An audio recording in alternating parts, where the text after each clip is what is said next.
Hello students, आज हम लोग स्टार्ट करने वाले हैं एमएस वर्ड की सीरीज में पेज लेआउट देखने वाले हैं। पेज लेआउट को कवर करेंगे।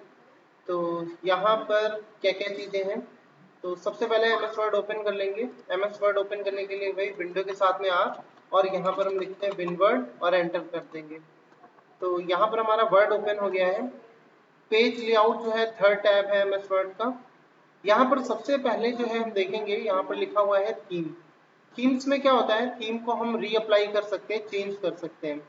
बाय डिफॉल्ट हमारे पास ऑलरेडी ऑफिस थीम यहाँ पर लगी होती है। और जैसे कि ऑफिस थीम यहाँ लगी होती है, हम लोगों ने देखा था जब हमने हेडिंग इंसर्ट कराई थी। हमने लिखा जैसे कि दिस इज हेडिंग एंड यहाँ पर कुछ पैराग्राफ हमने एक इंसर्ट करा लिया। तो हेडिंग बाय डिफॉल्ट क्या होता है, ऐसा ब्लू कलर आ जाता है इसका। और जब हम किसी भी चीज पर हाइपरलिंक लगाते हैं, सपोज हमने इस पर हाइपरलिंक लगा लेते हैं और यहाँ पर हमने कोई भी एक वो फाइल ले ली, तो यहाँ पर इसका कलर कुछ ऐसा ब्लू आ गया है। एंड अगर कोई भी ऑब्जेक्ट इंसर्ट कराते हैं यहाँ पर, जैसे कि हमने कोई ऑब्जेक्ट ले लिया है, फॉर एग्जाम्पल दिस रेक्टेंगल, इन्हीं की कॉपी कर लेते हैं। कुछ इनमें कुछ डिजाइन यहाँ पर अगर हम देखेंगे इनके कलर वगैरह, तो यहाँ पर कुछ ऐसे करके दे रखा हुआ है। तो यहाँ से हमने कुछ चीजें ऐसे अप्लाई कर ली।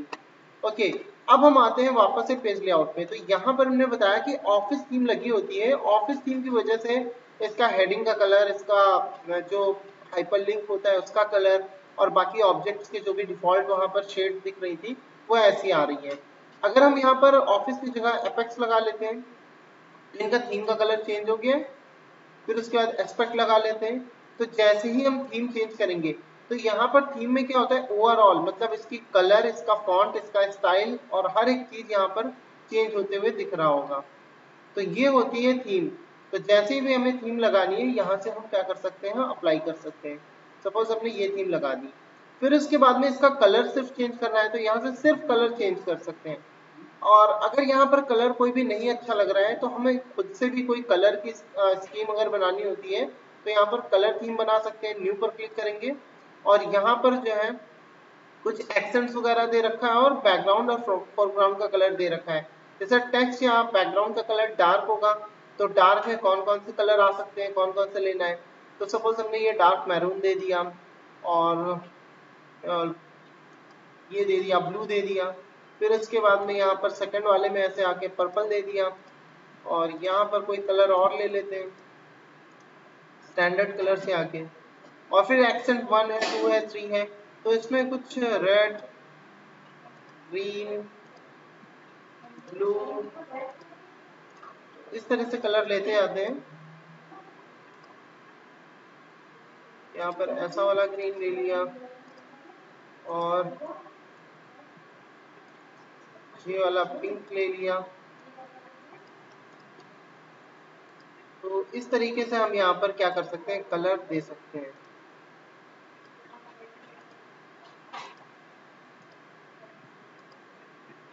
हाइपरलिंक का कलर पूछ रहा है कैसे देना है, और फॉलोड लिंक का कलर कैसा है।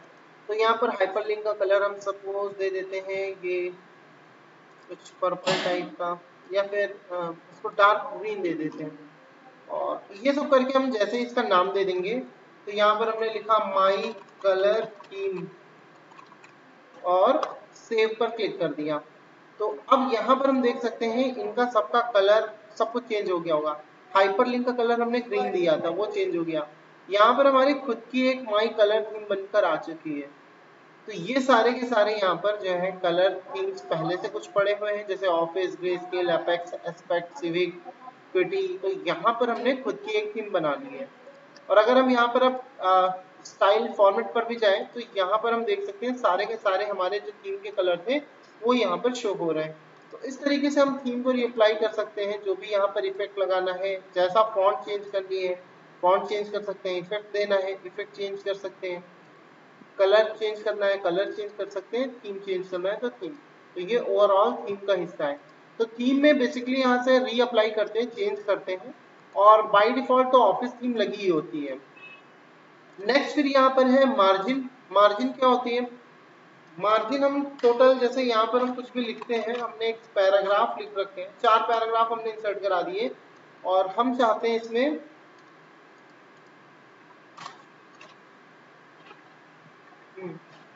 हम यहाँ पर चाहते हैं कि ये जो चारों पैराग्राफ है, ये 4 पैराग्राफ्स हुए हैं। इंसर्ट, इसकी फॉन्ट चेंज कर देते हैं, कैलिबरी लगा लेते हैं। ओके, तो यहाँ पर हमारा ये पैराग्राफ है, ये पैराग्राफ है और ये, तो ये हमारे पास टोटल 4 पैराग्राफ्स हैं। तो हम चाहते हैं कि सभी में मार्जिन वगैरह, या जैसे मार्जिन सेट करते हैं तो मार्जिन सेट करने से क्या होगा कि हमने जैसे यहाँ पर नैरो मार्जिन लगा लिया, तो मार्जिन जो होता है वो एरिया होता है हमारा टेक्स्ट और पेज के एज के बीच का। तो यहाँ पर लेफ्ट साइड में ये लेफ्ट मार्जिन है, यहाँ से हम देख सकते हैं ये डॉटेड लाइन शो कर रही है। फिर उसके बाद में ये राइट मार्जिन है, यहाँ पर ये टॉप मार्जिन है और इसी तरीके से यहाँ पर ये बॉटम मार्जिन है। तो चारों तरफ हमने थोड़ी थोड़ी स्पेस छोड़ रखी है। तो यहाँ पर हमने नैरो मार्जिन लगाया है, जो नैरो मार्जिन होती है 0.5 इंच होती है चारों तरफ। अगर हम यहाँ पर मॉडरेट लगा लेंगे तो टॉप एंड बॉटम में 1 इंच हो जाएगी एंड लेफ्ट एंड राइट में 0.75 हो जाएगी। इसी तरह से वाइड मार्जिन लगाएंगे तो ये वाइड हो गई है। मिरर्ड मार्जिन यूज करते हैं, जैसे बुक बाइंडिंग करते हैं तो इनसाइड और आउटसाइड मार्जिन जो होती है, तो उसके लिए हम इसका यूज कर सकते हैं कि जो इनसाइड होगी वो स्पेस थोड़ा ज्यादा छोड़ देंगे, क्योंकि बाइंडिंग होगी तो वो अंदर दब सकता है। तो इसलिए जो है हम यहाँ पर मिरर्ड मार्जिन को यूज करेंगे। और फिर उसके बाद अगर हम कस्टम मार्जिन पर जाएं तो यहाँ पर हम खुद से भी कस्टमाइज कर सकते हैं मार्जिन को। जैसी भी मार्जिन चाहिए यहाँ से हम क्या कर सकते हैं, मार्जिन दे सकते हैं, टॉप में, बॉटम में, इनसाइड। अच्छा, ये मिरर्ड मार्जिन है इसलिए इनसाइड आउटसाइड दिखा रहा है। नॉर्मल लगाएंगे तो लेफ्ट और राइट दिखाएगा। फिर उसके बाद में गटर पोजीशन होती है। गटर पोजीशन बेसिकली बाइंडिंग के लिए ही होती है कि हमें जैसे कि लेफ्ट से बुक को बाइंड कराना है तो हम 1 इंच एक्स्ट्रा छोड़ देते हैं बाइंडिंग के पर्पज से। 1 इंच एक्स्ट्रा हमारा बाइंडिंग के लिए हो गया और फिर उसके बाद 1 इंच हो गया जितना हमने मार्जिन छोड़ा था। तो इस तरीके से यहाँ पर टोटल 2 इंच चूड़े आएगा। तो ये यहाँ पर गटर पोजीशन हो गई। गटर को हम जो है लेफ्ट से भी दे सकते हैं और टॉप से भी दे सकते हैं गटर पोजीशन को। फिर नेक्स्ट यहाँ पर ओके कर देंगे। तो इस तरीके से हमने यहाँ पर मार्जिन दे दिया। पेज की ओरिएंटेशन है, पेज की ओरिएंटेशन जैसे हमें लैंडस्केप या पोर्ट्रेट रखना है, लैंडस्केप कर देंगे पेज चौड़ाई में आ जाएगा। अगर पोर्ट्रेट रखेंगे तो पेज जो है हमारा लंबाई में आ जाएगा। तो यहाँ पर बाय डिफॉल्ट जो होती है पोर्ट्रेट ओरिएंटेशन होती है। नेक्स्ट है पेपर का साइज, जैसा भी हमें पेपर का साइज देना है यहाँ से दे सकते हैं। पेपर का size A3, A4, A5, letter, legal. By default letter लगा होता है पेपर, बाकी यहाँ पर हम A5, A4 जैसा भी प्रिंट आउट निकालना चाहें जिस पेज पर, तो वैसा पेपर यहाँ से सेलेक्ट कर सकते हैं। मोर पेपर में जाके हम कस्टमाइज भी कर सकते हैं, कस्टम पेपर का साइज भी ले सकते हैं। जैसे यहाँ पर हमने ले लिया, विड्थ जो होगी 4 होगी, हाइट होगी वो 6 होगी, तो 4x6 का हमने एक पेपर ले लिया। तो यहाँ पर ये कस्टम साइज है, तो चाहे तो कस्टम साइज ले सकते हैं या फिर जो भी डिफॉल्ट इसमें पड़े हुए प्रीसेट्स हैं उनसे हम ले सकते हैं। नेक्स्ट यहाँ पर आते हैं कॉलम पर। मार्जिन हम फिर से इसको नैरो कर देते हैं और गटर पोजीशन भी हटा देते हैं, यहाँ पर 1 इंच है इसको हटा देते हैं। ओके, तो यहाँ पर जो भी हमारे पैराग्राफ है, अब हम यहाँ पर आगे देखते हैं कि जैसे हमने इसको कॉलम में डिवाइड करना है, 2 कॉलम लेने, तो 2 कॉलम्स कर दिया। तो यहाँ पर ये 2 कॉलम्स आ गए। तो नेक्स्ट यहाँ पर है 3 कॉलम्स। अगर 3 कॉलम्स से रखना है इसको तो 3 कॉलम में कर सकते हैं। अगर लेफ्ट से रखना है लेफ्ट से रख दिया, राइट से रखना है तो राइट से यहाँ पर कर सकते हैं। तो ये यहाँ पर क्या हो गया, कॉलम्स में डिवाइड करना। अगर हम चाहते हैं इसमें कि लाइन बीच में रखना है तो यहाँ पर मोर कॉलम्स पर जाते हैं और ये लाइन बिटवीन पर क्लिक करके ओके कर देंगे, तो इनके बीच में एक लाइन आ जाएगी। और यहाँ पर हम 3 से भी ज्यादा कॉलम कर सकते हैं। जैसे यहाँ पर कॉलम नंबर्स हैं 3 है, 4, 5, 6, जितने भी कॉलम हमें चाहिए उतने कॉलम्स यहाँ पर बढ़ा सकते हैं। फिलहाल के लिए 3 कॉलम्स कर देते हैं। नेक्स्ट यहाँ पर है कि अब यहाँ पर आया है ब्रेक। तो ब्रेक को समझते हैं क्या है, जैसे कि इस पैराग्राफ को हम कलर चेंज कर देते हैं, इसका रेड कर देते हैं एंड फिर उसके बाद वाले पैराग्राफ जो है ये इसको कलर हम चेंज करके ग्रीन कर देते हैं। ओके, अभी हम क्या करते हैं, जैसे रेड वाले पैराग्राफ के जस्ट पहले कर्सर रखा हमने और यहाँ पर नॉर्मली ब्रेक पर क्लिक कर दिया, यहाँ पर पेज वाइज ब्रेक कर देगा ये। तो जैसे ही हम यहाँ पर पेज पर क्लिक करेंगे तो यहाँ से क्या हुआ कि जो जितना भी रेड वाला पोर्शन उसके बाद का था वो ब्रेक होके सीधे अगले पेज पर शिफ्ट हो गया है। तो ये था page break, normal page break. Next यहाँ पर हम क्या करते हैं, कॉलम पर क्लिक करते हैं, कॉलम वाइज ब्रेक करना है। यहाँ पर क्या करेगा, ये कॉलम वाइज ब्रेक कर देगा। तो जैसे हमने कॉलम पर क्लिक किया तो यहाँ से ये ब्रेक होके नेक्स्ट कॉलम पर शिफ्ट हो गया। इससे हमने अंडू कर दिया। तो ये कॉलम वाइज ब्रेक करना हो गया। टेक्स्ट रैपिंग वाइज ब्रेक करना हुआ तो यहाँ पर जो भी हमारा ऑब्जेक्ट होगा, जैसे हमने कोई ऑब्जेक्ट इंसर्ट करा रखा है शेप वगैरह, और इसमें अगर कोई भी कैप्शन वगैरह देते हैं, जैसे इसको हमने लिखा और रैपिंग कर दिया इसको स्क्वायर के फॉर्म में, और इस पर सपोज कोई कैप्शन भी दे दिया, जैसे ये यहाँ पर लिख दिया माई रेक्टेंगल, तो ऐसे करके हमने दे दिया। तो हम चाहते हैं कि यहाँ पर जो है ये टेक्स्ट जो है, जितना ये शेप है यहाँ पर, इसके सामने ना रहे। तो ये जो है टेक्स्ट रैपिंग वाइज हम यहाँ पर ब्रेक कर देते हैं। तो ये जितना भी इसके सामने था ये यहाँ से हट के नीचे आ चुका है ये। तो ये हमारा क्या हो गया, ये यहाँ पर टेक्स्ट रैपिंग वाइज ब्रेक करना हो गया ये। नेक्स्ट यहाँ पर है कुछ सेक्शन ब्रेक्स हैं, जैसे कि हम नेक्स्ट पेज पर या कंटिन्यूअस या इवन या ऑड पेज पर सेक्शन को ब्रेक कर सकते हैं। सेक्शन ब्रेक क्या होता है, वो होता है नॉर्मली, जैसे कि हम कह सकते हैं वर्चुअल पार्टीशन होता है। जैसे कि हमें वर्चुअली यहाँ पर क्या करना है, पार्टीशन बनाना है, तो उसके लिए यहाँ पर हम सेक्शन ब्रेक का यूज कर सकते हैं। तो यहाँ पर नेक्स्ट पेज पर करके दिखाते हैं। जैसे कि हमने यहाँ पर क्लिक किया और नेक्स्ट पेज पर सेक्शन ब्रेक कर दिया यहाँ से, तो अब यहाँ से सेक्शन ब्रेक होके वो अगले पेज पर चला गया। ये अलग सेक्शन हो गया, ये अलग सेक्शन हो गया। या कंटिन्यूअस पर करना चाहे तो कंटिन्यूअस पर भी कर सकते हैं, सेम पेज पर सेक्शन ब्रेक। तो यहाँ से सेक्शन ब्रेक हुआ तो ऑटोमेटिक ये इधर टेक्स्ट चला गया। तो ये हमारा था सेक्शन ब्रेक। सेक्शन ब्रेक में हम चाहे तो फिर अलग अलग भी सेट कर सकते हैं। जैसे यहाँ पर हमने जो कॉलम है 2 बना लिया, या लेफ्ट से कर दिया, या राइट से कर दिया, 3 कर दिया। तो यहाँ से पर्टिकुलर सेक्शन के लिए भी हम यहाँ पर ब्रेक कर सकते हैं, मतलब डिवाइड कर सकते हैं, या कोई भी सेटिंग अप्लाई कर सकते हैं। तो यहाँ से सेक्शन ब्रेक हो गया ये। इसी तरह से इवन पेज या ऑड पेज पर भी कर सकते हैं सेक्शन को ब्रेक। नेक्स्ट यहाँ पर आते हैं। अब जैसे कि यहाँ पर हमने कुछ सेक्शन ब्रेक वगैरह कर रखा है। यहाँ पर लाइन नंबरिंग है, जैसे इनमें हमें नंबरिंग करना है। कंटिन्यूअस कर देंगे तो कंटिन्यू चलती जाएगी नंबरिंग। जैसे यहाँ पर है, पूरा सिलेक्ट कर लेते हैं और यहाँ पर हम कंटिन्यूअस की नंबरिंग कर देते हैं। तो यहाँ पर हम देखेंगे 26 के बाद जो नेक्स्ट पेज है वहां पर 27 आया है। तो ये कंटिन्यू चलती जा रही है नंबरिंग। हम चाहते हैं कि नहीं, रीस्टार्ट ईच पेज, हर पेज से रीस्टार्ट हो। तो 26 और फिर उसके बाद यहाँ पर जो भी ईच पेज है इस पर जो है रीस्टार्ट हो जाएगा। तो नेक्स्ट पेज पर क्या हो गया, यहाँ पर रीस्टार्ट हो गई नंबरिंग फिर से। तो 26 तक यहाँ था और फिर यहाँ पर 1 2 3 से फिर से स्टार्ट हो गया, और नेक्स्ट पेज आएगा फिर से 1 2 3 से स्टार्ट हो जाएगा। तो ये यहाँ पर हो गया। नेक्स्ट है रीस्टार्ट ईच सेक्शन। तो हर सेक्शन से हम चाहते हैं नंबरिंग रीस्टार्ट हो जाए। तो जहां से भी नंबर ये सेक्शन ब्रेक हुआ होगा, जैसे कि यहाँ पर एक सेक्शन ब्रेक हमने यहाँ किया था, ये ग्रीन वाला, और फिर ग्रीन के बाद यहाँ से फिर सेक्शन ब्रेक हुआ था। तो जहां से भी सेक्शन ब्रेक हुआ था नंबरिंग फिर से 1 से स्टार्ट हो जाएगी। तो ये यहाँ पर हो गया रीस्टार्ट ईच सेक्शन से। फिर उसके बाद में है सप्रेस फॉर करंट पैराग्राफ। तो हम पर्टिकुलर पैराग्राफ की नंबरिंग जो है हटा सकते हैं। जैसे पर्टिकुलर हमें चाहिए कि इस पर नंबरिंग नहीं चाहिए, तो हम उसको हटा सकते हैं। जितना सेलेक्ट करेंगे और उसको हम यहाँ से ये हटा सकते हैं नंबरिंग को। तो इस तरीके से हम यहाँ से नंबरिंग हटा सकते हैं। ओवरऑल सबकी नंबरिंग हटानी है तो नन कर देंगे हम।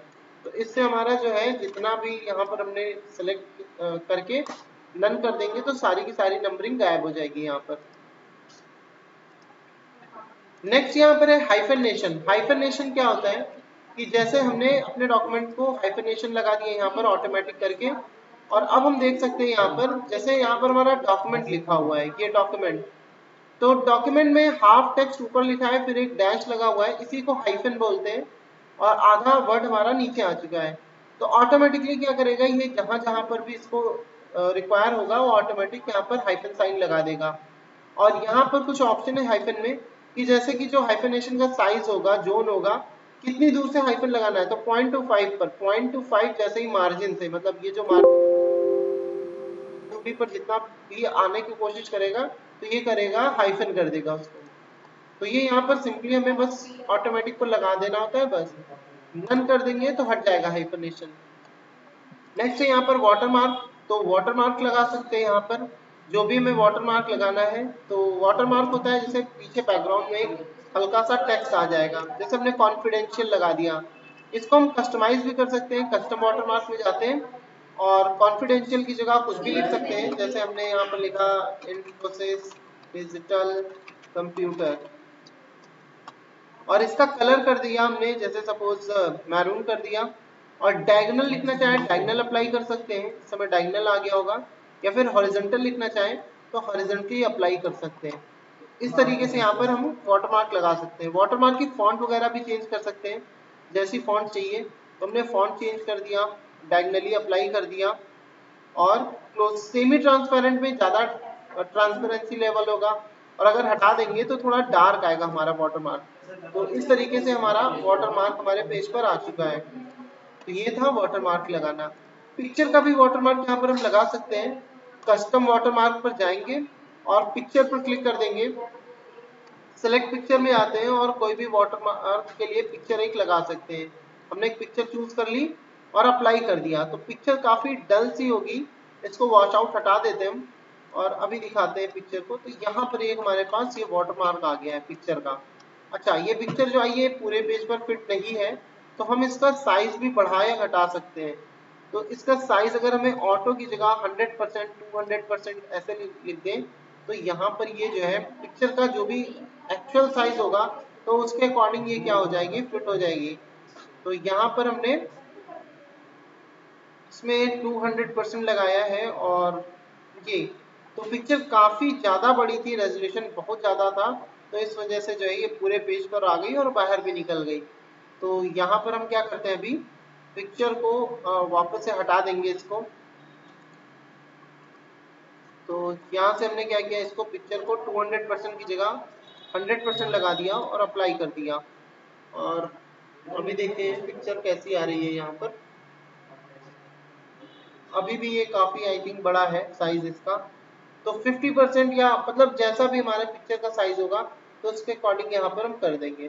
फिलहाल पिक्चर को हम हटा देते हैं, नो वाटरमार्क कर देंगे, तो टेक्स्ट का पिक्चर का सब वाटरमार्क हट जाएगा और अप्लाई कर दिया, तो कोई भी वाटरमार्क अब नहीं बचा। नेक्स्ट यहाँ पर पेज का कलर है, पेज का कलर जैसा भी देना चाहे यहाँ से हम दे सकते हैं, डार्क पेज कलर या फिर लाइट पेज कलर। फिर आते हैं फिल में, तो यहाँ पर 2 कलर्स भी फिल कर सकते हैं पेज पर, वर्टिकल डायगोनल जैसा भी चाहेंगे इस टाइप से। नेक्स्ट है यहाँ पर टेक्सचर लगा सकते हैं, पेज पर कोई भी टेक्सचर देना हुआ टेक्सचर दे सकते हैं, या फिर कोई भी पैटर्न वगैरह देना चाहे पेज पर तो पैटर्न भी दे सकते हैं, जैसे कि ये पैटर्न है कुछ, तो यहाँ पर हमने पैटर्न लगा लिया पेज पर, इस तरह का पैटर्न यहाँ पर आ गया है। अगला यहाँ पर है पेज के पैटर्न के बाद पेज पर भी कोई पिक्चर लगा सकते हैं। यहाँ पर जो पिक्चर लगेगी ये काफी डार्क लगेगी पिक्चर, तो यहाँ पर जैसे ही हमने ओके किया, अभी जैसे वाटरमार्क में लगाया था वहां पर डल थी पिक्चर, लेकिन यहाँ पर डल नहीं होगी, तो यहाँ पर पिक्चर जो होगी वो काफी ज्यादा जो है डार्क आएगी पिक्चर। तो इस तरीके से यहाँ पर हम पिक्चर लगा सकते हैं, जैसे भी पिक्चर लगाना हुआ। तो ये यहाँ पर हो गया पेज कलर में, ग्रेडियंट लगाना, टेक्सचर लगाना, पैटर्न, पिक्चर या फिर कोई भी सॉलिड कलर लगाना हुआ। हटाना है पेज का ये कलर और पिक्चर, तो नो कलर कर देंगे, पिक्चर हट जाएगी, व्हाइट पेज हमारा जैसे पहले था वैसे ही हो जाएगा। नेक्स्ट है यहाँ पर पेज का बॉर्डर, तो पेज पर कोई भी बॉर्डर बनाना है, जैसे बॉक्स बनाना है, इसकी लाइन वगैरह चेंज करनी है, इस तरह से हम पेज का बॉर्डर बना सकते हैं। यहाँ पर लाइन का कलर भी चेंज कर सकते हैं, जैसा लाइन का कलर चाहिए वैसे कलर का बॉर्डर बना सकते हैं। या फिर यहाँ पर हम आर्ट भी लगा सकते हैं, जैसे यहाँ पर कई सारे डिजाइन वगैरह दिख रही है, तो हमने ये लगा दिया, इसका कलर भी चेंज कर दिया, ब्लू कर दिया और बॉर्डर थोड़ा सा बड़ा कर दिया। तो इस टाइप से हमारे पास यहाँ पर बॉर्डर दिख रहा होगा जी। तो ऐसा पिक्चर का यहाँ पर हम पेज का बॉर्डर बना सकते हैं, कलर वगैरह भी फिर से चाहे चेंज कर सकते हैं जी। तो ये हमारे पास क्या हो गया, पिक्चर का बॉर्डर हो गया, तो पेज का बॉर्डर। शेडिंग वगैरह है, शेडिंग में वही पेज का कलर है फिल करने के लिए कि पीछे अगर कोई आप बैकग्राउंड में देना चाहें कोई पर्टिकुलर, तो यहाँ पर पैराग्राफ में शेडिंग दे सकते हैं। तो शेडिंग ये हमारे पास यहाँ पर भी थी, जैसे थीम्स यहाँ पर है, जैसे इस पेज पर हमें यहाँ पर करना है इस पैराग्राफ में, तो इस पर क्लिक किया और यहाँ पर जैसा भी शेडिंग देना चाहे दे सकते हैं। तो इस टाइप से यहाँ पर शेडिंग ये हो गई। नेक्स्ट आते हैं यहाँ पर, अब बॉर्डर के बाद बॉर्डर हटाना है, तो यहाँ पर हम जाकर के इसको नन कर देते हैं और यहाँ से भी नन कर देते हैं और ओके कर देंगे, तो ये बॉर्डर हमारा हट जाएगा। नेक्स्ट यहाँ पर इंडेंट है, इंडेंट को इंक्रीज करना डिक्रीज करना, इसके लिए हम क्या करते हैं, पहले कॉलम को 1 लगा लेते हैं, पूरे को लगा लेते हैं, सबको सिलेक्ट करके यहाँ पर कॉलम 1 लगा लिया हमने। और अब हम यहाँ पर क्या करते हैं, इंडेंट को इंक्रीज या डिक्रीज करते हैं, तो लेफ्ट से इंक्रीज करना है, लेफ्ट से इंक्रीज कर सकते हैं, या फिर अगर राइट से करना है तो राइट से कर सकते हैं। तो इस तरीके से हम किसी भी पैराग्राफ को, जैसे ये पैराग्राफ है, इसको इंक्रीज कर दिया यहाँ से लेफ्ट के साइड से और यहाँ पर राइट के साइड से, तो लेफ्ट और राइट से इंक्रीज कर सकते हैं। पैराग्राफ स्पेसिंग है बिफोर पैराग्राफ, तो पैराग्राफ से पहले स्पेस बढ़ जाएगी, और अगर आफ्टर पैराग्राफ करेंगे तो पैराग्राफ के बाद में स्पेस बढ़ जाएगी। नेक्स्ट यहाँ पर ये जो ऑप्शन है पोजीशन, अच्छा पोजीशन ये सब ऑब्जेक्ट्स के लिए होते हैं, जैसे कोई भी ऑब्जेक्ट है इसको पोजीशन देना है, लेफ्ट राइट सेंटर कॉर्नर, या फिर ब्रिंग टू फ्रंट रखना है। ये सारे के सारे ऑप्शन हमने इंसर्ट में कवर किए थे जब हमने शेप बताया था। सेम वही ऑप्शन यहाँ पर पेज लेआउट में भी है और वही फॉर्मेटिंग पर भी मिलते हैं हमें। तो ये सारे के सारे रिपीटेड ऑप्शन है, आप इनको प्रीवियस वीडियो में एक बार चेक कर लीजिएगा। तो ये हमारा इस तरह से पेज लेआउट पूरा कंप्लीट हो गया। ये सारे के सारे ऑप्शन आपको मिल जाएंगे वापस इंसर्ट पे। आगे की नेक्स्ट वीडियोस देखते हैं, फिलहाल के लिए यहाँ पर इस वीडियो को वाइंड अप करते हैं और ये पेज लेआउट हमारा पूरा कंप्लीट हो चुका है। अगर कोई फिर भी कंफ्यूजन हो तो आगे आप हमसे डिस्कस कर सकते हैं, कमेंट कर सकते हैं। Okay, thank you for watching this video.